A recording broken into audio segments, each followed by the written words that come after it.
Next വരുന്നത് accounting ഇക്വേഷൻസിൻ്റെ principles ആണ്. Accounting ഇക്വേഷൻസിൻ്റെ principle എന്ന് പറയുമ്പോൾ നമ്മൾ അക്കൗണ്ടിങ് ഇക്വേഷൻസ് എങ്ങനെയാണ് റെപ്രസെൻറ്റ് ചെയ്യുന്നത്, എന്തിൻ്റെ റിലേഷൻഷിപ്സ് നോക്കാനാണ്, ലയബിലിറ്റീസ്, അസറ്റ്സ്, അതുപോലെ തന്നെ ഓണേഴ്സ് ഇക്വിറ്റി, ഒരു ബിസിനസ്സിൽ വരുന്ന ഓണേഴ്സ് ഇക്വിറ്റി, ഇതിൻ്റെ റിലേഷൻഷിപ്പിനെ നോക്കാൻ വേണ്ടിയിട്ടാണ് നമ്മൾ എന്ത് യൂസ് ചെയ്യുന്നത്, അക്കൗണ്ടിങ് ഇക്വേഷൻസ് യൂസ് ചെയ്യുന്നത് അല്ലേ. അപ്പോൾ എന്താണ് ഈ ഒരു അക്കൗണ്ടിങ് ഇക്വേഷനിൽ വരുന്ന മറ്റൊരു ബേസിക് ഫൗണ്ടേഷൻ എന്ന് പറയുക, അല്ലെങ്കിൽ ആ ഫൗണ്ടേഷൻ എന്ന് പറയുന്നത് നമ്മളുടെ ഡബിൾ എൻട്രി പ്രിൻസിപ്പിളാണ് ഈ ഒരു സിസ്റ്റത്തിൽ വരുന്നത്. ഡബിൾ എൻട്രി പ്രിൻസിപ്പിൾസിൽ എന്താണ് പറയുന്നത്, നമ്മളുടെ ക്രെഡിറ്റ് എപ്പോഴും ഡെബിറ്റിനേറ്റ് ഈക്വൽ ആകും എന്നുള്ളതാണ്. ഓക്കെ, ഒന്ന് വരുന്ന കാര്യം അതാണ്. ഇനി രണ്ടാമതായിട്ട് വരുന്നത് ഫിനാൻഷ്യൽ സ്റ്റേറ്റ്മെൻറ്റ് എന്താണ്. ഫിനാൻഷ്യൽ സ്റ്റേറ്റ്മെൻറ്റ് എന്ന് പറയുമ്പോൾ നമ്മൾ അക്കൗണ്ടിങ് ഇക്വേഷൻസ് എന്തിനാണ് നമ്മൾ യൂസ് ചെയ്യുന്നത്, financial statements like balance sheets ഒക്കെ എടുക്കാൻ വേണ്ടിയിട്ടാണ്. അപ്പോൾ ബാലൻസ് ഷീറ്റിൽ നമ്മളുടെ ഒരു ആനുവൽ റിപ്പോർട്ട് ഉണ്ടാകും, അല്ലെങ്കിൽ അത് ചിലപ്പോൾ ക്വാർട്ടർലി ബേസിസിലാകും ക്രിയേറ്റ് ചെയ്യുന്നുണ്ടാകുക, അല്ലെങ്കിൽ പ്രിപ്പയർ ചെയ്യുന്നുണ്ടാകുക, അല്ലെങ്കിൽ ഇയർലി ബേസിസിലാകാം, അല്ലെങ്കിൽ ഹാഫ് ഇയർലി ബേസിസിലൊക്കെ ആകാം. അപ്പോൾ നമ്മളെന്താണ് ഒരു കംപ്ലീറ്റ് ഡാറ്റ അവിടെ വെക്കുകയാണ്, ബുക്ക് കീപ്പ് ചെയ്ത് വെക്കുകയാണ്. നമ്മളുടെ അസറ്റ്സ് എന്താണ്, ലയബിലിറ്റീസ് എന്താണ്, ബിസിനസ് ഇക്വിറ്റി എന്താണ് എന്നുള്ളതൊക്കെ നല്ല ക്രിസ്റ്റൽ ക്ലിയർ ആയിട്ട് നമ്മൾ ഡോക്യുമെൻ്റ് ചെയ്ത് വെക്കുന്നതാണ് ബാലൻസ് ഷീറ്റ് എന്ന് പറയുന്നത്. ഇനി double entry book keeping system എന്ന് പറയുമ്പോൾ ഇവിടെ എന്താണ് ഡബിൾ എൻട്രി സിസ്റ്റം എന്ന് പറഞ്ഞു കഴിഞ്ഞാൽ നമുക്കറിയാം നമ്മളുടെ കമ്പനി ബാലൻസ്ഡ് ആണോ അൺബാലൻസ്ഡ് ആണോ എന്ന് ചെക്ക് ചെയ്യാൻ വേണ്ടിയിട്ടാണ് നമ്മൾ എന്ത് യൂസ് ചെയ്യുന്നത്, ബാലൻസ് ഷീറ്റ് യൂസ് ചെയ്യുന്നത്. ഈ ബാലൻസ് ഷീറ്റിൽ എപ്പോഴും എന്തിനെ കുറിച്ചിട്ടാണ് പറയുന്നത്, ക്രെഡിറ്റിനെയും ഡെബിറ്റിനെയും കുറിച്ചിട്ടാണ് പറയുന്നത്. ഡബിൾ എൻട്രി ബുക്ക് കീപ്പിംഗ് സിസ്റ്റത്തിൽ എന്താണ് എപ്പോഴും പറയുന്നുണ്ടാവുക, നമ്മളുടെ ക്രെഡിറ്റ് എന്ന് പറയുന്നത് എപ്പോഴും ഡെബിറ്റ് ആവും, അല്ലെങ്കിൽ നമ്മൾ ഡെബിറ്റ് ചെയ്യുന്ന എന്തെങ്കിലും ഡെബിറ്റ് ചെയ്തിട്ടുണ്ടെങ്കിൽ അതിനനുസരിച്ചിട്ടുള്ള ഒരു ക്രെഡിറ്റ് അവിടെ നടന്നിട്ടുണ്ടെങ്കിൽ മാത്രമേ ഉള്ളൂ നമുക്ക് എന്ത് ചെയ്യാൻ പറ്റുക, നമുക്ക് ഡെബിറ്റ് ചെയ്യാൻ പറ്റുക. ഇനി പറയുന്നത് ഇൻകം ആൻഡ് റീറ്റെയിൻഡ് ഏർണിംഗ്. ഇതാണ് ഈ ഒരു റീറ്റെയിൻഡ് ഏർണിംഗ് എന്നുള്ളൊരു ടോപ്പിക്കാണ് ഇത്രയും എടുത്തിട്ടുള്ള ടോപ്പിക്കിൽ നിന്ന് നമുക്കൊരു വ്യത്യസ്തമായിട്ട് തോന്നുക. അപ്പോൾ ഇൻകം എന്ന് പറയുമ്പോൾ തന്നെ it is used to calculate the income and retained earning. നമ്മൾ എന്തിനാണ് യൂസ് ചെയ്യുന്നത്, നമ്മളുടെ വരുമാനവും അതുപോലെ തന്നെ റീറ്റെയിൻഡ് ഏർണിംഗ് എന്ന് പറയുമ്പോൾ നമ്മുടെ കമ്പനിയിൽ കുറച്ച് സ്റ്റോക്ക് ഹോൾഡേഴ്സ് അല്ലെങ്കിൽ ഷെയർ ഹോൾഡേഴ്സ് അല്ലെങ്കിൽ ഓണേഴ്സ് ഇക്വിറ്റി വരുന്നുണ്ട്. അപ്പം നമ്മളെ ലയബിലിറ്റീസ് സെറ്റിൽ ചെയ്തു. ലയബിലിറ്റീസ് സെറ്റ് ചെയ്തതിന് ശേഷം നമുക്ക് എന്തുണ്ട്, നമ്മളുടെ സ്റ്റോക്ക് ഹോൾഡേഴ്സിന് നമുക്ക് കുറച്ച് മണി കൊടുക്കാനുണ്ട്, അവർ ഇൻവെസ്റ്റ് ചെയ്തതിൻ്റെ ഒരു പ്രോഫിറ്റ് അവർക്ക് കൊടുക്കാനുണ്ട്. അപ്പോൾ നമ്മളത് പേ ചെയ്ത സമയത്ത് അവർ ഓക്കെ നമ്മളിപ്പോൾ അത് എടുക്കുന്നില്ല, അത് കമ്പനിയിൽ നമ്മൾ റീഇൻവെസ്റ്റ് ചെയ്യുകയാണെന്ന് പറഞ്ഞ് നമ്മളുടെ കമ്പനിയിലോട്ട് റീഇൻവെസ്റ്റ് ചെയ്ത് അത് അവർക്ക് എന്താണ് കൊടുക്കാനുള്ള ഒരു തരത്തിലുള്ള പിന്നെയും നമുക്ക് അവർക്ക് കൊടുക്കാനുള്ള ഒരു ബാധ്യതയായിട്ട് വരികയാണ്. അങ്ങനത്തെ അതിനെ പറയുന്നതാണ് റീറ്റെയിൻഡ് ഏർണിംഗ് എന്നുള്ളത്. This equation is also essential module in understanding computing and analysing firms income statement. നമ്മൾ ഈ ഒരു കാര്യം കൂടി നമ്മളുടെ എന്തിൽ ഉൾപ്പെടുത്തേണ്ടതാണ്, ബാലൻസ് ഷീറ്റ് ചെയ്യുന്ന സമയത്തോ അല്ലെങ്കിൽ കാൽക്കുലേറ്റ് ചെയ്യുന്ന സമയത്തോ അക്കൗണ്ടിങ് ചെയ്യുന്ന ഏതൊരു അനാലിസിസിലും ഇതും കൺസിഡർ ചെയ്യേണ്ടതാണ്. In other words it allows an entity to determine revenue and retained earning. അതുകൊണ്ട് തന്നെ നമ്മളുടെ അക്കൗണ്ടിങ് ഇക്വേഷൻസിൻ്റെ ആപ്ലിക്കേഷൻസ് നമ്മളുടെ ഇൻകം എന്താണ്, അതുപോലെ തന്നെ റീറ്റെയിൻഡ് ഏർണിംഗ് എന്താണ് എന്നുള്ളതൊക്കെ അനലൈസ് ചെയ്യാൻ ഹെൽപ്പ് ചെയ്യുന്നതാണ്. ഇത്രയേ ഉള്ളൂ നമ്മളുടെ ആപ്ലിക്കേഷൻസ് വരുന്നത്. കമ്പനി വർത്ത് എന്താണ് കമ്പനി വർത്ത്? കമ്പനി വർത്ത് എന്താ കാണിച്ചു തരുന്നത്, it shows how much the company holds and it's total debit. നമ്മളുടെ കമ്പനിക്ക് എത്ര സാമ്പത്തികം ഉണ്ട്, എത്ര കടബാധ്യതയുണ്ട് എന്ന് കാണിച്ചിരുന്നതാണ് കമ്പനി വർത്ത് എന്ന് പറയുന്നത്. By preparing the balance sheet according to accounting equations allows owners to gauge total value of a business. Investments, it has role in determining a company's net worth. എന്താ പറയുന്നത്, നമ്മൾ ബാലൻസ് ഷീറ്റ് പ്രിപ്പയർ ചെയ്യുമ്പോഴോ അല്ലെങ്കിൽ നമ്മുടെ ഒരു financial statement എടുക്കുന്ന സമയത്തോ നമുക്ക് എന്തറിയാൻ പറ്റും, നമ്മളുടെ കമ്പനിയുടെ വാല്യൂ എന്താണ് എന്നുള്ളത് നിർണ്ണയിക്കാൻ പറ്റും. ഇൻവെസ്റ്റ്മെൻറ്റ് ചെയ്യുന്ന ഷെയർ ഹോൾഡേഴ്സിന് എന്ത് ചെയ്യാൻ പറ്റും, നമ്മുടെ കമ്പനീൻ്റെ നെറ്റ് വർത്ത് എന്താണെന്നുള്ളത് അറിയാൻ പറ്റും. In this process it provides valuable informations to investors to consider a loan applications or invest in the money. അതായത് നമ്മുടെ കമ്പനിയിൽ പലതരത്തിലുള്ള ഇൻവെസ്റ്റേഴ്സ് ഉണ്ടാകും ഇല്ലേ, ലൈക്ക് ബാങ്കിലുള്ള ആൾക്കാർ ഇൻവെസ്റ്റ് ചെയ്യുന്നുണ്ടാകാം, നമ്മൾ ലോണ് ക്രെഡിറ്റേഴ്സ് ഉണ്ടാകാം, അല്ലെങ്കിൽ അല്ലാതെ വരുന്ന ഇൻവെസ്റ്റേഴ്സ് ഉണ്ടാകാം. ഇവർക്കൊക്കെ നമ്മൾ കമ്പനിയിൽ ഇൻവെസ്റ്റ് ചെയ്യണോ അല്ലെങ്കിൽ ലോൺ തരണോ എന്നുള്ളതൊക്കെ ഡിറ്റർമൈൻ ചെയ്യാൻ പറ്റുന്ന ഒരു ഫാക്റ്റാണ് എന്ത്, കമ്പനി വർത്ത് എന്ന് പറയുന്നത്. ഇനി എന്ത് പറയുന്നത്, it is important to maintain statements according to accounting equations. അപ്പോൾ നമുക്ക് അക്കൗണ്ടിങ് ഇക്വേഷൻസ് എന്ന് എന്താണ് മനസ്സിലായിട്ടില്ല? അക്കൗണ്ടിങ് ഇക്വേഷൻ എന്ന് പറഞ്ഞാൽ assets equal to liabilities plus owners equity എന്നുള്ളതാണ്, അല്ലെങ്കിൽ ക്യാപിറ്റൽ എന്നുള്ളതാണ് പറയുന്നത്. അപ്പോൾ ഈ ഒരു ഇക്വേഷൻ വെച്ചിട്ടാണ് ഈ കമ്പനി വർത്ത് എന്നുള്ളൊരു സെൻസ് നമ്മൾ മനസ്സിലാക്കിയെടുക്കുന്നത്. ഇത് നമുക്കൊരു എക്സാമ്പിളിലൂടെ എന്ത് ചെയ്യാൻ പറ്റും, അനലൈസ് ചെയ്യാൻ പറ്റും. ഇവിടെ ഒരു എക്സാമ്പിൾ തന്നിട്ടുണ്ട്. Commenced business with cash 50,000. നമ്മളൊരു ബിസിനസ് സ്റ്റാർട്ട് ചെയ്തു 50,000 രൂപയ്ക്ക്. അതിൽ 20,000 രൂപയ്ക്ക് നമ്മൾ എന്ത് ചെയ്തു, ക്യാഷ് വെച്ചിട്ട് സാധനം പർച്ചേസ് ചെയ്തു. 30,000 രൂപക്ക് നമ്മൾ ക്രെഡിറ്റിലാണ് പർച്ചേസ് ചെയ്തത്. അപ്പോൾ ഈ 30,000 രൂപ ക്രെഡിറ്റ് എന്ന് പറയുമ്പോൾ നമ്മൾ സാധനം വാങ്ങിയിട്ടുണ്ട്, അത് നമ്മളുടെ അസെറ്റാണ്, നമ്മൾ അതിൻ്റെ പൈസ പേ ചെയ്തിട്ടില്ല, അപ്പോൾ നമുക്കതിൽ ക്രെഡിറ്റ് ആണ്. ഇനി എന്താ ചെയ്തിട്ടുള്ളത്, നമ്മൾ ഗുഡ്സിനെ സോൾട്ട് ചെയ്തു 40,000 രൂപക്ക്, കോസ്റ്റിംഗ് RS 30,000. 30,000 രൂപക്ക് മേടിച്ചിട്ടുള്ള സാധനങ്ങൾ നമ്മൾ 40,000 രൂപക്ക് വിറ്റു. ഇനി അടുത്തത് എന്താ പറയുന്നത്, നമ്മൾ 500 രൂപക്ക് റെന്റ് പേ ചെയ്തു. അതുപോലെ തന്നെ നമ്മൾ ഫേർണിച്ചേഴ്സ് വാങ്ങി 5,000 രൂപക്ക് 5,000 രൂപ ക്രെഡിറ്റ് ചെയ്തിട്ട് പർച്ചേസ് ഫേർണിച്ചേഴ്സ് വാങ്ങി. പിന്നെ ഒരു റെഫ്രിജറേറ്റർ വാങ്ങി പേഴ്സണൽ യൂസിനായിട്ട്, അതിന് 5,000 രൂപയായിരുന്നു. ഓക്കെ, ഇനി ഇതെങ്ങനെയാണ് ഡീറ്റെയിൽ ആയിട്ട് നമ്മൾ ചെയ്യുന്നതെന്ന് നോക്കാം. ഓക്കെ, അപ്പോൾ സൊല്യൂഷൻസ് എങ്ങനെയാണ് വരുന്നത്? നമ്മൾ ഫസ്റ്റ് എന്താ ചെയ്തിട്ടില്ല, 50,000 രൂപ കമൻസ് ചെയ്തു. അപ്പോൾ ബിസിനസ്സിൽ എന്തായിട്ടുണ്ട്, 50,000 രൂപ റിസീവായി. ഈ റിസീവ് ആയിട്ടുള്ള പൈസ എന്ന് പറയുന്നത് എന്താണ്, ഈ 50,000 രൂപ നമ്മളുടെ അസെറ്റാണ്. And it offs 50,000 to the proprietor as his capital. അതായത് ഈ 50,000 രൂപ ബിസിനസ്സിന് നമ്മളെ ആരോടുള്ള ഒരു കടമയാണ്, അല്ലെങ്കിൽ തിരിച്ചു കൊടുക്കണം എന്നുള്ളൊരു ബാധ്യതയാണ്. ബിസിനസ്സിന് നമുക്ക് ഇൻവെസ്റ്റ് ചെയ്ത ആൾക്ക് കൊടുക്കണം എന്നുള്ളൊരു ബാധ്യത ഉണ്ട്. അപ്പോൾ എന്തായി, നമ്മളുടെ അസെറ്റ്സിൽ എന്തായി, അസെറ്റ്സിൽ ഇവിടെ എന്ത് വന്നു, 50,000 ആയി. ലയബിലിറ്റീസിൽ ഇവിടെ ഒന്നുമില്ല, പക്ഷെ ഓണേഴ്സിന്റെ ഇക്വിറ്റി അല്ലെങ്കിൽ ക്യാപിറ്റൽ എന്നുള്ളത് എന്താണ്, 50,000 ആണ് ഇപ്പോൾ ഉള്ളത്. അതായത് നമ്മളുടെ അസെറ്റ് ആണ് എന്തായിട്ട് മാറുന്നത്, ഓണറുടെ ഇക്വിറ്റി എന്ന് പറയുന്നത്. ഇനി രണ്ടാമത്തതിൽ പറയുന്നത്, രണ്ടാമത്തെ പോയിന്റ് എന്തായിരുന്നു ക്വസ്റ്റ്യനിൽ ഉണ്ടായിരുന്നത്, നമ്മൾ 20,000 രൂപക്ക് ക്യാഷ് പർച്ചേസും നടത്തി, 30,000 രൂപക്ക് നമ്മൾ എന്ത് ചെയ്തു, ക്രെഡിറ്റ് പർച്ചേസും നടത്തി. അതായത് 20,000 രൂപക്ക് നമ്മൾ പൈസ കൊടുത്തിട്ടുള്ളതാണ് വാങ്ങിയിട്ടുള്ളത്. 30,000 രൂപക്ക് നമ്മൾ സാധനം വാങ്ങി നമ്മൾ എന്ത് ചെയ്ത് വെച്ചിട്ടുണ്ട്, അസെറ്റ് ആക്കി വെച്ചിട്ടുണ്ട്, പക്ഷെ അതിന്റെ പൈസ കൊടുത്തിട്ടില്ല. Business has acquired namely assets goods worth 50,000. അപ്പോൾ നമ്മൾ 20,000 രൂപക്കും പർച്ചേസ് ചെയ്തിട്ടുണ്ട്, 30,000 രൂപക്കും പർച്ചേസ് ചെയ്തിട്ടുണ്ട്. അപ്പോൾ അതിന്റെ നെറ്റ് വർത്ത് എത്രയാണ് വരുന്നത്, 50,000 രൂപക്കാണ് നമ്മളിവിടെ പർച്ചേസ് നടത്തിയിട്ടുള്ളത്. And another asset namely equal to cash has decreased by 20,000. ഇവിടെ എന്താ പറഞ്ഞിട്ടില്ല, 50,000 രൂപയാണ് നമ്മൾ കമൻസ് ചെയ്തത് അല്ലേ. അപ്പോൾ നമ്മുടെ ഓണേഴ്സ് ഇക്വിറ്റിയിൽ 50,000 രൂപയാണ് ഉണ്ടായിരുന്നത്. അതിൽ നമ്മൾ ക്യാഷ് കൊടുത്ത് വാങ്ങിയിട്ടുള്ള അസെറ്റ് എന്ന് പറയുന്നത് എന്താണ്, 20,000 രൂപൻ്റെതാണ്. അപ്പോൾ നമ്മൾ 50,000 രൂപയിൽ നിന്ന് നമ്മുടെ 20,000 രൂപ നമ്മൾ എന്ത് ചെയ്യുക, ഡിക്രീസ് ചെയ്യാണ്. Creditors have been created of 30,000. അപ്പൊ എന്താണ്, നമുക്ക് ഇവിടെ 30,000 രൂപക്ക് നമുക്ക് ക്രെഡിറ്ററിന് കൊടുക്കാനുള്ളത് മറ്റൊന്നാണ് വരുന്നത്. അപ്പൊ അസെറ്റിൽ എന്താണ് വരിക, അസെറ്റിൽ നമുക്ക് 30,000 രൂപ വരുന്നുണ്ട്. അതായത് നമ്മൾ ക്രെഡിറ്റ് ചെയ്യാനുള്ള ഒരു സംഭവം ഉണ്ട്, പക്ഷെ നമ്മൾ പർച്ചേസ് ചെയ്ത സാധനം നമുക്ക് അസെറ്റ് ആയിട്ട് കിടക്കുന്നുണ്ട്. പ്ലസ് 50,000 രൂപന്റെ ഗുഡ്സ് വരുന്നുണ്ട്. ലയബിലിറ്റീസ് എന്താണ് വരുന്നത്, നമുക്ക് 20,000 രൂപന്റെ മാത്രമുള്ളൂ നമ്മൾ പൈസ കൊടുത്തിട്ട് 30,000 രൂപ നമുക്ക് എന്താണ് അവിടെ ലെഫ്റ്റ് ആയിട്ട് കിടക്കാണ്. പക്ഷെ 30,000 രൂപന്റെ സ്റ്റോക്ക് നമ്മൾ എത്തുന്നുണ്ട്, അതെന്താണ് അസെറ്റ് ആയിട്ടാണ് കിടക്കുന്നത്. ആ 30,000 രൂപന്റെ സാധനമാണ് ഇവിടെ ക്യാഷ് നിന്ന് കാണിക്കുന്നത്. അപ്പോൾ നമുക്ക് എന്താണ് ലയബിലിറ്റി ആയിട്ട് കിടക്കുന്നത് 30,000 രൂപയാണ്. നമ്മളുടെ കയ്യിലുള്ള ടോട്ടൽ ക്യാപിറ്റൽ എത്രയായി മാറി, 20,000 രൂപന്റെ പർച്ചേസ് ചെയ്തിട്ടുള്ള ഗുഡ്സും 30,000 രൂപക്ക് ക്രെഡിറ്റ് ചെയ്തിട്ടുള്ള ഐറ്റംസും ഉണ്ട് അല്ലേ. അപ്പോൾ ഓണേഴ്സ് ഇക്വിറ്റി എന്തായിട്ട് മാറി, നമുക്ക് 50,000 രൂപയായിട്ട് മാറി. ഇനി നമ്മൾ ഇവിടെ എന്ത് ചെയ്തിട്ടുണ്ട്, 30,000 രൂപന്റെ സാധനം 40,000 രൂപക്ക് സോൾഡ് ചെയ്തു, ഗുഡ്സിനെ വിറ്റു. അപ്പൊ നമുക്ക് ഇനി എന്ത് ആകുന്നത് നോക്കാം. ഓക്കെ, നമ്മൾ പറഞ്ഞിട്ടുണ്ടായിരുന്ന എന്തായിരുന്നു, നമ്മൾ 30,000 രൂപന്റെ സാധനം ക്രെഡിറ്റിൽ പർച്ചേസ് ചെയ്തിട്ടുണ്ടായിരുന്നു. അപ്പൊ നമുക്ക് 30,000 രൂപന്റെ അസെറ്റ് നമ്മളുടെ കയ്യിലുണ്ട്, പക്ഷെ അത് ക്രെഡിറ്റിലാണ്, അതിന്റെ പേയ്മെന്റ് നടത്തിയിട്ടില്ല. നമ്മളത് സോൾഡ് ചെയ്തത് എന്താണ്, 40,000 രൂപക്കാണ്. അപ്പൊ നമ്മളുടെ അസെറ്റ് എന്താകും, നമുക്കിവിടെ 30,000 രൂപന്റെ നമ്മൾ സാധനം വാങ്ങിയതിന്റെ ആ ഒരു 30,000 രൂപന്റെ അസറ്റ് നമ്മളുടെ കയ്യിൽ വരുന്നുണ്ട്. പോരാത്തത് നമ്മൾ 40,000 രൂപക്കാണ് നമ്മൾ എന്ത് ചെയ്തിട്ടുള്ളത്, അത് വിറ്റത് അല്ലെ.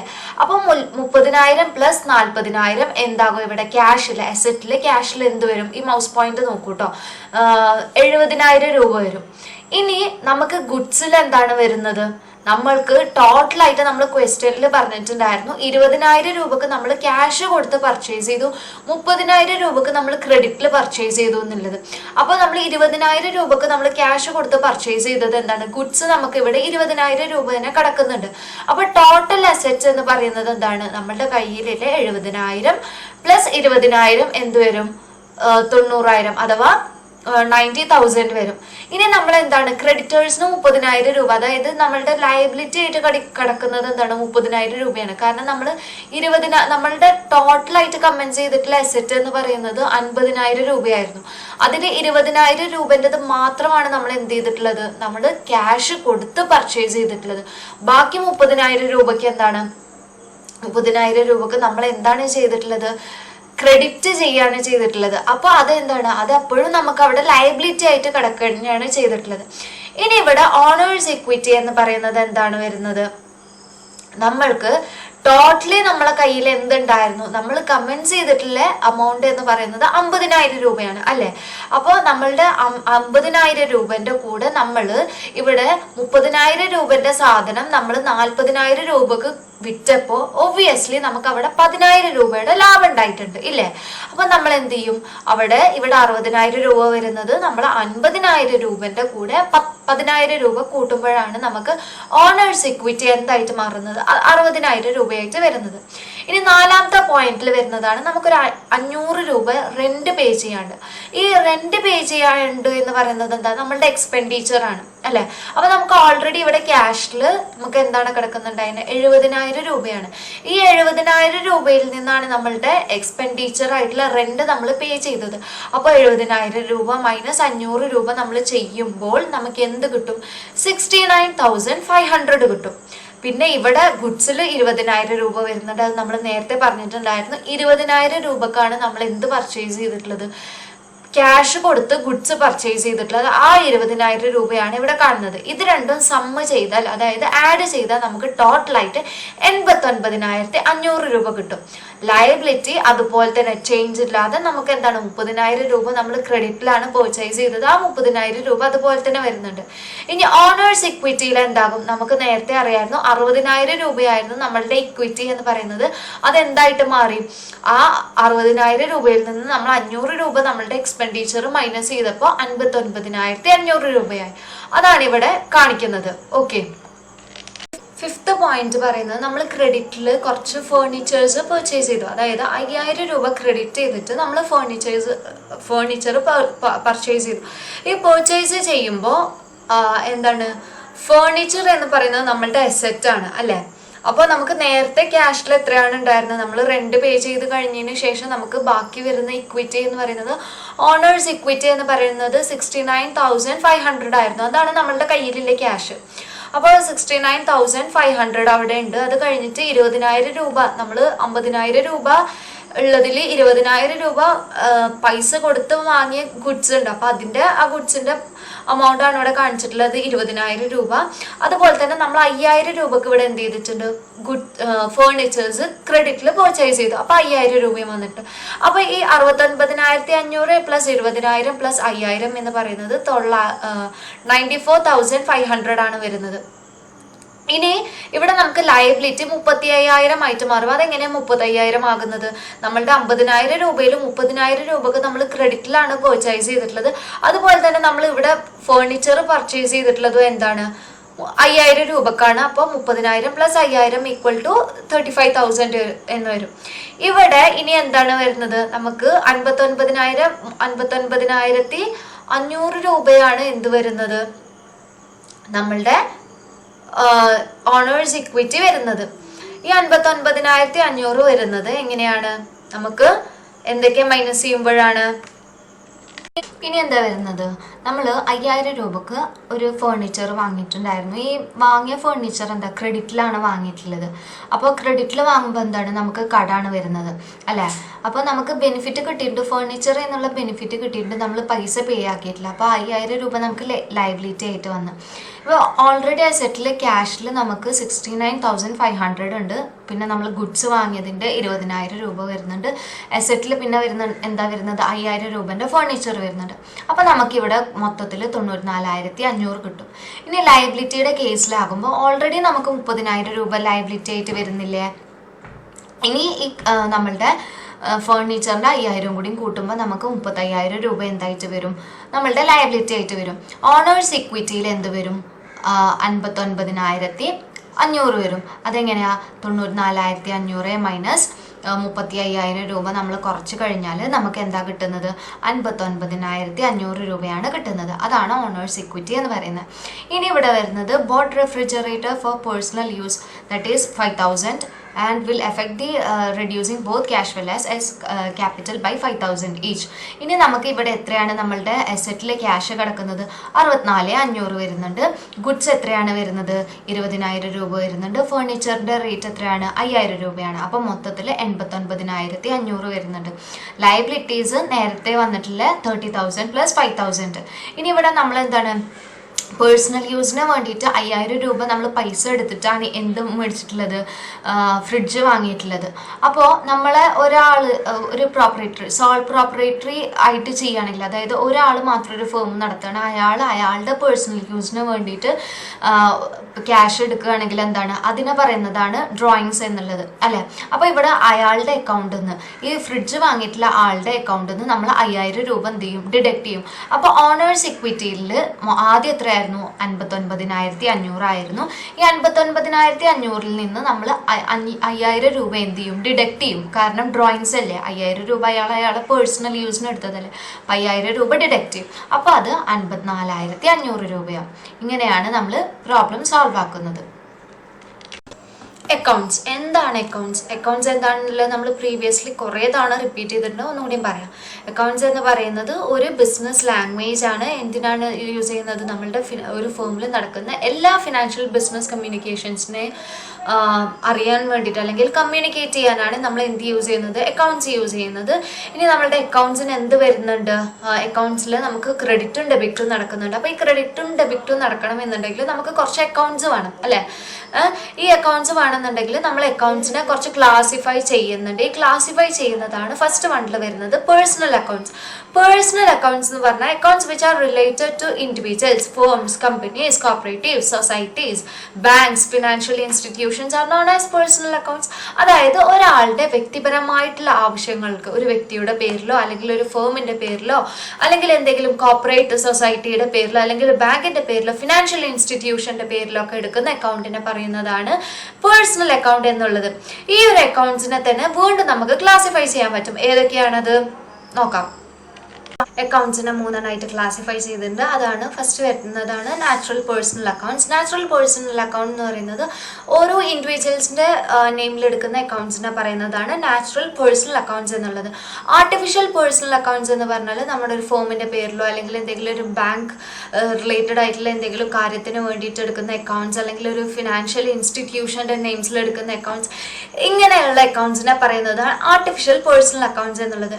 ഇനി റെപ്രസെന്റേറ്റീവ് പേഴ്സണൽ അക്കൗണ്ട്സ് ഉണ്ട്. അതായത് നമ്മൾ എക്സ്പെൻസസിനെയും അതുപോലെ തന്നെ ഇൻകമിനെയും ക്ലാസിഫൈഡ് അതായത് ചെയ്യുന്ന അങ്ങനത്തെ അക്കൗണ്ട്സിനെ പറയുന്നതാണ് നോമിനൽ അക്കൗണ്ട്സ് എന്നുള്ളത്. പക്ഷെ ചില കേസിൽ നമുക്ക് മാച്ചിങ് കോൺസെപ്റ്റ് അപ്ലിക്കബിൾ ആണ്. അങ്ങനെ വരുമ്പോൾ നമ്മളൊരു പെർട്ടിക്കുലർ ഡേറ്റിൽ എന്താണ് നമുക്ക് കുറച്ച് ക്യാഷ് പേ ചെയ്യാണ്ടാകും, ചിലപ്പോൾ കുറച്ച് ക്യാഷ് റിസീവ് ചെയ്യാണ്ടാകും. അങ്ങനെ ആകുമ്പോഴാണ് നമ്മൾ എന്ത് യൂസ് ചെയ്യുന്നത്, റെപ്രസെൻറ്റേറ്റീവ് പേഴ്സണൽ അക്കൗണ്ട്സ് യൂസ് ചെയ്യുന്നത്. നമ്മളുടെ എംപ്ലോയീസിനുള്ള സാലറി പേ ചെയ്യുക, അതുപോലെ തന്നെ പ്രീപെയ്ഡ് ഇൻഷുറൻസ് ഒക്കെ വരുന്നത് എങ്ങനത്തെ അക്കൗണ്ട്സിലാണ്, റെപ്രസെൻറ്റേറ്റീവ് പേഴ്സണൽ അക്കൗണ്ട്സ് എന്നാണ്. ഇപ്പോൾ റെപ്രസെൻറ്റേറ്റീവ് പേഴ്സണൽ അക്കൗണ്ട്സ് ഇവിടെ മനസ്സിലാകാത്ത ഇപ്പൊ ഞാൻ ഈ പറഞ്ഞ കാര്യങ്ങളിൽ നിന്ന് മനസ്സിലാകാത്ത ആൾക്കാർ പ്രീവിയസ്ലി അപ്ലോഡ് ചെയ്തിട്ടുള്ള വീഡിയോ ജസ്റ്റ് ഒന്ന് റെഫർ ചെയ്താൽ മതി. അത് നല്ല ഡീറ്റെയിൽ ആയിട്ട് എക്സ്പ്ലെയിൻ ചെയ്തിട്ടുണ്ട്. ഇനി നമ്മൾ ഡിസ്കസ് ചെയ്യുന്നത് എന്താണ് ഡെബിറ്റ് അല്ലെങ്കിൽ എന്താണ് ക്രെഡിറ്റ് എന്നുള്ളതാണ്. നമ്മളുടെ ഒരു ബിസിനസ്സിൽ അല്ലെങ്കിൽ അക്കൗണ്ടിങ്ങിൽ മേജർ ടേംസ് ആണ് ഡെബിറ്റും ക്രെഡിറ്റും എന്ന് പറയുന്നത്. ഡെബിറ്റ് ആയാലും ക്രെഡിറ്റ് ആയാലും നമ്മളുടെ അക്കൗണ്ട്സിൽ വരുന്ന ഇൻകമിങ് ക്യാഷ് ഫ്ലോൻ്റെയും അതുപോലെ തന്നെ ഔട്ട് ഗോയിങ് ക്യാഷ് ഫ്ലോനെയും ചെക്ക് ചെയ്യാനാണ് ഡെബിറ്റും ക്രെഡിറ്റും യൂസ് ചെയ്യുന്നത്. സിമ്പിളായിട്ട് പറയുകയാണെങ്കിൽ debit is a money going out of an account. ഒരു അക്കൗണ്ടിൽ നിന്ന് പുറമെ പോകുന്ന മണീനെ പറയുന്നതാണ് എന്ത് ഡെബിറ്റ് എന്നും, ക്രെഡിറ്റ് എന്ന് പറഞ്ഞു കഴിഞ്ഞാൽ നമ്മളുടെ അക്കൗണ്ടിലോട്ട് വരുന്ന ക്യാഷിനെ പറയുന്നതാണ് ക്രെഡിറ്റ് എന്നും. അപ്പോൾ നമുക്ക് എന്താ ഇവിടെ ഒരു ഡബിൾ എൻട്രി സിസ്റ്റം അക്കൗണ്ടിങ് ആണ് വരുന്നത്. ദാറ്റ് ഈസ് ക്രെഡിറ്റിനെയും ഡെബിറ്റിനെയും കുറിച്ചിട്ട് പറയുകയാണെങ്കിൽ അതെന്താണ് ഒരു ഡബിൾ എൻട്രി സിസ്റ്റം ആയിട്ട് മാറി ഇല്ല. This can create some confusion in experienced business owners who see the same funds as credit in one area but debit in other area. പക്ഷേ ഇതെന്താണ് ചെറിയൊരു കൺഫ്യൂഷൻസ് ഉണ്ടാക്കും. നമുക്ക് എന്താണ് നമ്മൾ ക്രെഡിറ്റ് ചെയ്യുന്നതിനനുസരിച്ച് മാത്രമാണ് നമ്മളുടെ ഒരു അക്കൗണ്ടിൽ ഡെബിറ്റ് നടക്കുന്നത് അല്ലേ. നമ്മളിപ്പോൾ ഒരു 5000 രൂപ ക്രെഡിറ്റ് ചെയ്തു. ഈ ക്രെഡിറ്റ് ചെയ്തിട്ടുണ്ടെങ്കിൽ അതിൽ ആദ്യം 3000 രൂപ എടുത്തു, അപ്പോൾ 3000 രൂപ ഡെബിറ്റായി. പിന്നെ അതിൽ എത്ര രൂപയാവും ലെഫ്റ്റ് ആവുന്നത്? 2000 രൂപയാണ്. പിന്നെ നമ്മൾ ആ 2000 രൂപ നമ്മൾ എന്ത് ചെയ്തു? ഡെബിറ്റ് ചെയ്തു. അപ്പം ടോട്ടൽ 5000 രൂപയായി. പക്ഷെ അത് സെഗ്മെന്റൈസ് ചെയ്തിട്ടാണ് നമ്മൾ എന്ത് ചെയ്തിട്ടുള്ളത്? ഡെബിറ്റ് ചെയ്തിട്ടുള്ളത്. അപ്പോൾ നമ്മൾ ആ ഒരു അക്കൗണ്ടിൽ എത്രയാണ് നമ്മൾ ക്രെഡിറ്റ് ചെയ്തിട്ടുള്ളത് അതിനനുസരിച്ചിട്ട് മാത്രമേ ഉള്ളൂ നമുക്ക് എന്ത് ചെയ്യാൻ പറ്റുക? എമൗണ്ട്സിനെ ഡെബിറ്റ് ചെയ്യാൻ പറ്റുന്നത്. ഇനി ഇവിടെ എന്താ പറയുന്നത്? Debits and credits are equal but opposite in entries in your books. ക്രെഡിറ്റും ഡെബിറ്റും എന്താണ്? ഈക്വൽ ആണ്. നമ്മൾ ക്രെഡിറ്റ് ചെയ്യുന്നതിൻ്റെ അനുസരിച്ച് മാത്രമേ ഉള്ളൂ നമുക്ക് എന്ത് നടക്കുന്നത്? ഡെബിറ്റ് നടക്കുന്നത്. പക്ഷേ നമ്മളുടെ ബുക്കിൽ അത് നമ്മൾ ചെയ്യുന്ന സമയത്ത് രണ്ടും രണ്ട് എൻട്രീസ് ആയിട്ടാണ് കണക്കാക്കുന്നത്. ഇനി if a debit increases in an account you will decrease you opposite account with a credit. നമ്മളുടെ അക്കൗണ്ടിൽ ഡെബിറ്റ് ഇൻക്രീസ് ചെയ്യുകയാണെങ്കിൽ ക്രെഡിറ്റ് അവിടെ എന്താണ് ചെയ്യുന്നത്? ഡിക്രീസ് ആകുകയാണ് ചെയ്യുന്നത്. ഓക്കെ. ഇനി if debit is entry made on the left of N account it either increase an asset or expense account or increases equity, liability, revenue accounts. അതായത് നമ്മളിപ്പോൾ ഒരു ഡെബിറ്റ് ഇൻക്രീസ് ചെയ്യാന്ന് പറയുമ്പോൾ ഈതർ നമുക്ക് അവിടെ എന്തുണ്ടാകാം? അസറ്റ്സ് ഇൻക്രീസ് ചെയ്യാം. അതായത് ഇപ്പോൾ നമ്മൾ നേരത്തെ ഒരു എക്സാമ്പിൾ പറഞ്ഞിട്ടുണ്ടായിരുന്നല്ലോ, നമ്മൾ 30,000 രൂപയ്ക്ക് എന്ത് ചെയ്തിട്ടുണ്ടായിരുന്നു? ക്രെഡിറ്റിൽ സാധനം പർച്ചേസ് ചെയ്തു എന്നില്ല. അവിടെ നമുക്ക് എന്താണ് 30,000 രൂപ എന്ന് പറയുന്നത് നമുക്ക് ഒരു ലയബിലിറ്റി അല്ലെങ്കിൽ ഒരു എക്സ്പെൻസ് ആയിട്ട് വരികയാണ് ചെയ്യുന്നത്. പക്ഷെ അറ്റ് എ ടൈം നമ്മൾ എന്താണ് 30,000 രൂപക്ക് നമ്മൾ അവിടെ ഒരു അസറ്റിനെ സ്റ്റോക്ക് ചെയ്ത് വെക്കുന്നുണ്ട് ഇല്ലേ. അപ്പൊ നമുക്ക് എന്താകാം? ഈ ഡെബിറ്റ് എന്ന് പറയുന്നത് ചിലപ്പോൾ അസറ്റ് ആകാം, എക്സ്പെൻസസ് ആകാം, അല്ലെങ്കിൽ നമ്മളുടെ ഇക്വിറ്റി കുറയുന്നതാകാം, അല്ലെങ്കിൽ ലയബിലിറ്റി ആകാം, അങ്ങനെ റവന്യൂവിൽ എന്തെങ്കിലും മാറ്റങ്ങളാകാം. എക്സാമ്പിൾ ആയിട്ട് പറയുകയാണെങ്കിൽ you would debit the purchase of a new computer by entering the assets gained on the left of the accounts. ഇപ്പോൾ ഈ ഒരു എക്സാമ്പിളിലല്ല, ഞാൻ നേരത്തെ പറഞ്ഞൊരു എക്സാമ്പിളിൽ വെച്ച് കണക്കാക്കിയാൽ മതി ഇത് കേട്ടോ. 30,000 രൂപൻ്റെ നമ്മൾ എന്ത് ചെയ്തു? നമ്മളൊരു ക്രെഡിറ്റ് പർച്ചേസ് ചെയ്തു. അപ്പോൾ നമ്മൾ 30,000 രൂപക്ക് നമുക്ക് സാധനം കിട്ടിയിട്ടുണ്ട്. പക്ഷെ 30,000 രൂപ അറ്റ് എ ടൈം നമുക്ക് എന്തായിട്ടുണ്ട്? ഡെബിറ്റ് ആയിട്ടുണ്ട്. സോ ഡെബിറ്റ് ആയി എന്ന് വെച്ചാൽ it is about to debit ആകാനുള്ള ഒരു എമൗണ്ട് ആണ്, അതായത് ലയബിലിറ്റി ആയിട്ടാണ് നമ്മൾ കൺസിഡർ ചെയ്തത്. Credit is an entry made on the right side of an account. It either increases equity, liability or revenue. Credit decreases assets or expenses. Same as credit. നമ്മളൊരു credit അവിടെ വരുത്തുന്നുണ്ടെങ്കിൽ നമുക്ക് ചിലപ്പോൾ അവിടെ ഇക്വിറ്റി ഇൻക്രീസ് ചെയ്തിട്ടുണ്ടാകാം, അല്ലെങ്കിൽ liability increase ചെയ്തിട്ടുണ്ടാകാം, അല്ലെങ്കിൽ revenue or revenue accounts or decrease an asset expense or അല്ലെങ്കിൽ എന്ത് ചെയ്യാൻ പറ്റും? നമ്മളുടെ അസറ്റ്സോ അല്ലെങ്കിൽ എന്തെങ്കിലും എക്സ്പെൻസോ അവിടെ കുറഞ്ഞിട്ടുണ്ടാകാം. ഇതാണ് ക്രെഡിറ്റ് എന്ന് ഉദ്ദേശിച്ചിട്ടുള്ളത്. ഇനി എന്താ പറയുന്നത്? Record corresponding credit for the purchase of new computer by crediting the expense. അപ്പം നമ്മൾ എന്ത് ചെയ്യും? നമ്മൾ ഇവിടെ ഒരു സാധനം ഇപ്പോൾ നേരത്തെ എക്സാമ്പിൾ പറയുമ്പോൾ നമ്മളൊരു സിസ്റ്റം വാങ്ങാൻ വേണ്ടിയിട്ട്, അതായത് ഒരു കമ്പ്യൂട്ടർ വാങ്ങാൻ വേണ്ടിയിട്ടാണ് നമ്മൾ എന്ത് ചെയ്തിട്ടുള്ള ഒരു പെർട്ടിക്കുലർ എമൗണ്ട് ഡെബിറ്റ് ചെയ്തത്. അത് നമ്മൾ എന്ത് ചെയ്തു? അക്കൗണ്ട് ചെയ്തു വെച്ചു. ഇവിടെ പറഞ്ഞിട്ടുള്ള എന്താണ്? നമ്മൾ എടുത്തിട്ടുള്ള ക്യാഷ് നമ്മൾ എന്താണ്? നമ്മൾ പോയിട്ടില്ല ഷോപ്പിൽ, അതായത് ഇലക്ട്രോണിക് ഷോപ്പിൽ അല്ലെങ്കിൽ കമ്പ്യൂട്ടർ ഷോപ്പിൽ നമ്മൾ ക്രെഡിറ്റ് ചെയ്യാണ് ചെയ്തിട്ടുള്ളത്. അപ്പം നമുക്ക് അവിടെ അഡ്വാൻറ്റേജ് ആയിട്ട് അല്ലെങ്കിൽ ഒരു ബെനിഫിറ്റ് ആയിട്ട് കിട്ടിയിട്ടുള്ളത് എന്താണ്? സിസ്റ്റം അല്ലെങ്കിൽ കമ്പ്യൂട്ടറാണ് കിട്ടിയിട്ടുള്ളത്. ഇനി ഡെബിറ്റ് ക്രെഡിറ്റ് എന്നുള്ളതിൻ്റെ ഡെഫിനിഷൻസ് എന്താണെന്ന് നോക്കാം. Business transactions are events that have monetary impact on financial statement of N organisation. നമ്മൾ നടത്തുന്ന എല്ലാ സാമ്പത്തിക ഇടപാടുകൾക്കും ഒരു ഫിനാൻഷ്യൽ സ്റ്റേറ്റ്മെന്റ്സ് നമ്മളൊരു ഓർഗനൈസേഷനിൽ കീപ്പ് ചെയ്യുന്നുണ്ട്. When accounting for these transactions, we record numbers in two accounts where the debit column is on the left and credit column is on right. അപ്പോൾ നമ്മൾ ഈ അക്കൗണ്ട് ചെയ്ത് വെക്കുന്ന സമയത്ത് നമ്മുടെ ഫിനാൻഷ്യൽ സ്റ്റേറ്റ്മെന്റ്സിൽ നമ്മൾ എന്താണ് ചെയ്യുന്നത്, നമ്മളുടെ ക്രെഡിറ്റിനെയും ഡെബിറ്റിനെയും രണ്ടും രണ്ടായിട്ടാണ് നമ്മൾ മാർക്ക് ചെയ്ത് വെക്കുന്നത്. അതിൽ ഡെബിറ്റ് എന്ന് പറയുന്നത് ലെഫ്റ്റ് സൈഡിലുമാണ് വരുന്നത്, ക്രെഡിറ്റ് എന്ന് പറയുന്നത് റൈറ്റ് സൈഡിലുമാണ് വരുന്നത്. ഇനി എന്താണ് ഒരു ഡെബിറ്റ് അല്ലെങ്കിൽ എന്താണ് ഒരു ക്രെഡിറ്റ് എന്നുള്ളത് ഡീറ്റെയിൽ ആയിട്ട് നോക്കാം. Debit is an accounting entry that either increase an asset or expense. Debit എന്ന് പറയുന്നത് ഒന്നെങ്കിൽ നമ്മളുടെ അസറ്റ് കൂട്ടും അല്ലെങ്കിൽ നമുക്ക് അവിടെ എക്സ്പെൻസ് ഉണ്ടാക്കി തരും, or decrease A liability or equity account, അല്ലെങ്കിൽ എന്ത് ചെയ്യും, നമ്മളുടെ ലയബിലിറ്റി കുറച്ച് തരികയോ, അതായത് നമ്മളുടെ ലയബിലിറ്റി പേ ചെയ്യാൻ വേണ്ടിയിട്ട് നമ്മൾ അല്ലെങ്കിൽ അത് ക്ലിയർ ചെയ്യാൻ വേണ്ടിയിട്ട് നമ്മൾ എന്ത് ചെയ്യും, ചിലപ്പോൾ നമ്മളുടെ കയ്യിലുള്ള അസറ്റിൽ നിന്ന് നമ്മൾ ഡെബിറ്റ് ചെയ്യും, മണി ഡെബിറ്റ് ചെയ്യും. അപ്പോൾ അതെന്താണ്, ഡിക്രീസ് ചെയ്യാണ് ചെയ്യുന്നത്. അങ്ങനെയല്ല എന്തെങ്കിലും കാര്യത്തിനാണ് നമ്മൾ ഉപയോഗിക്കുന്നത്. നമ്മൾ ഡെബിറ്റ് ചെയ്യുന്ന എല്ലാ കാര്യങ്ങളും നമ്മൾ അതായത് ഫിനാൻഷ്യൽ അക്കൗണ്ടിങ് എൻട്രീസിൽ ലെഫ്റ്റ് സൈഡിലാണ് കൊടുക്കുന്നത്. ഇനി ക്രെഡിറ്റ് എന്ന് പറഞ്ഞാൽ എന്താ, ക്രെഡിറ്റ് എന്ന് പറയുന്നത് ഒന്നെങ്കിൽ നമ്മളുടെ ലയബിലിറ്റി കൂട്ടാനുള്ള എന്തെങ്കിലും ആകാം, അല്ലെങ്കിൽ it decreases asset or expenses. നമ്മളുടെ എക്സ്പെൻസസിനെ എന്ത് ചെയ്യാം, അത് കുറക്കാം, അല്ലെങ്കിൽ അസറ്റ്സിനെ എന്ത് ചെയ്യാം, കുറക്കാം, അല്ലെ. നമ്മളിപ്പോൾ എന്തെങ്കിലും ക്രെഡിറ്റ് ചെയ്തിട്ടുണ്ടെങ്കിൽ ലൈക്ക് ഒരു പർച്ചേസ് നടത്തിയത് ക്രെഡിറ്റിലാണ് നടത്തിയിട്ടുള്ളതെന്നാണെങ്കിൽ അവിടെ നമുക്ക് എന്താണ് ചെയ്യുന്നത്, അസറ്റ്സ് ഗെയിൻ ചെയ്തിട്ടുണ്ട്, പക്ഷെ അത് അറ്റൊരു നമുക്ക് അവിടെ ഒരു ലയബിലിറ്റിയും വന്നിട്ടുണ്ട്. ഇനി നമ്മളിങ്ങനെ ക്രെഡിറ്റ് ചെയ്യുന്ന എല്ലാ എൻട്രീസും നമ്മളുടെ അക്കൗണ്ടിങ് എൻട്രിയിൽ റൈറ്റ് സൈഡിലാണ് നമ്മൾ എന്ത് ചെയ്യുന്നത്, റെക്കോർഡ് ചെയ്ത് വെക്കുന്നത്. നെക്സ്റ്റ് വരുന്നതാണ് ഡെബിറ്റ് ആൻഡ് ക്രെഡിറ്റ് യൂസേജ്. നമുക്കറിയാം, നമ്മളൊരു ഡെബിറ്റ് നടത്തുന്നുണ്ടെങ്കിൽ ഷുവറായിട്ട് ആ ഡെബിറ്റിനായിട്ട് ഈക്വൽ ആകും നമ്മളുടെ ക്രെഡിറ്റ് എന്ന് പറയുന്നത്. അപ്പോൾ total of the debit and credit for any transactions must be always equal and so that accounting transaction is set to be balance. നമ്മളുടെ ക്രെഡിറ്റ് ഡെബിറ്റിനായിട്ട് ഈക്വൽ അല്ലെങ്കിൽ അവിടെ അൺബാലൻസ്ഡ് ആയിട്ടുള്ള ഒരു ഫിനാൻഷ്യൽ സ്റ്റേറ്റ്മെൻറ്റാണ് നമുക്ക് ക്രിയേറ്റ് ചെയ്യാൻ പറ്റുക. അപ്പോൾ നമ്മൾ ക്രിയേറ്റ് ചെയ്യുന്ന ബാലൻസ് ഷീറ്റ് ബാലൻസ്ഡ് ആകണം എന്നുണ്ടെങ്കിൽ എന്ത് വേണം, നമുക്ക് കിട്ടിയിട്ടുള്ള ക്രെഡിറ്റും ഡെബിറ്റും എന്താണ്, ഈക്വൽ ആണ്, അല്ലെങ്കിൽ debit must be equal to credit. ഇതാണ് ഡെബിറ്റ് ആൻഡ് ക്രെഡിറ്റ് യൂസേജ് എന്ന് പറയുന്നത്. ഇത് നമ്മൾ എന്താണ്, ഈ ഡെബിറ്റ് ആയാലും ക്രെഡിറ്റ് ആയാലും നമ്മൾ കുറേ സ്ഥലങ്ങളിൽ യൂസ് ചെയ്യുന്നുണ്ട്. അതായത് അതിൻ്റെ യൂസേജ് അനുസരിച്ചിട്ട് ലൈക്ക് അസറ്റ് അക്കൗണ്ട്സിൽ യൂസ് ചെയ്യുന്നുണ്ട്, ലയബിലിറ്റി അക്കൗണ്ട്സിൽ യൂസ് ചെയ്യുന്നുണ്ട്, ഇക്വിറ്റി അക്കൗണ്ട്സിൽ യൂസ് ചെയ്യുന്നുണ്ട്. ഇനി നമുക്ക് വേറൊരു തരത്തിൽ പറയാം. നമുക്ക് ഈ ക്രെഡിറ്റിൻ്റെയും ഡെബിറ്റിൻ്റെയും കാര്യം പറയുന്ന സമയത്ത് നമ്മളിങ്ങനെ ഡിഫറെൻറ്റ് സ്റ്റേജസിൽ യൂസ് ചെയ്യുമ്പോൾ നമുക്ക് കുറച്ച് കൺഫ്യൂഷൻസ് ഒക്കെ ക്രിയേറ്റ് ചെയ്യാം. നമ്മുടെ മൈൻഡിൽ ഓട്ടോമാറ്റിക്കായിട്ട് കൺഫ്യൂഷൻസ് വരും. അപ്പോൾ എന്താണ്, നമുക്കൊരു എക്സാമ്പിളിലൂടെ നോക്കാം. ഇപ്പോൾ നമ്മൾ എന്ത് ചെയ്തു, if you debit A cash account this means that amount of cash on hands increases. നമ്മൾ എന്ത് ചെയ്തു, ഒരു അക്കൗണ്ടിൽ നിന്ന് നമ്മൾ ക്യാഷിനെ ഡെബിറ്റ് ചെയ്തു. ഡെബിറ്റ് ചെയ്യുന്ന സമയത്ത് എന്താണ്, അവിടെ അക്കൗണ്ടിലുള്ള ക്യാഷ് ഡിക്രീസ് ആകുകയാണ് ചെയ്യണം. പക്ഷെ നമ്മുടെ കയ്യിലുള്ള ഹാൻഡ്സ് എന്താ, കയ്യിലുള്ള മണി എന്താണ്, ഇൻക്രീസ് ചെയ്യണം. കാരണം നമ്മളത് കയ്യിലോട്ട് എടുത്തു, അപ്പോൾ ആ ക്യാഷ് എന്താണ്, ഇൻക്രീസ് ചെയ്തു.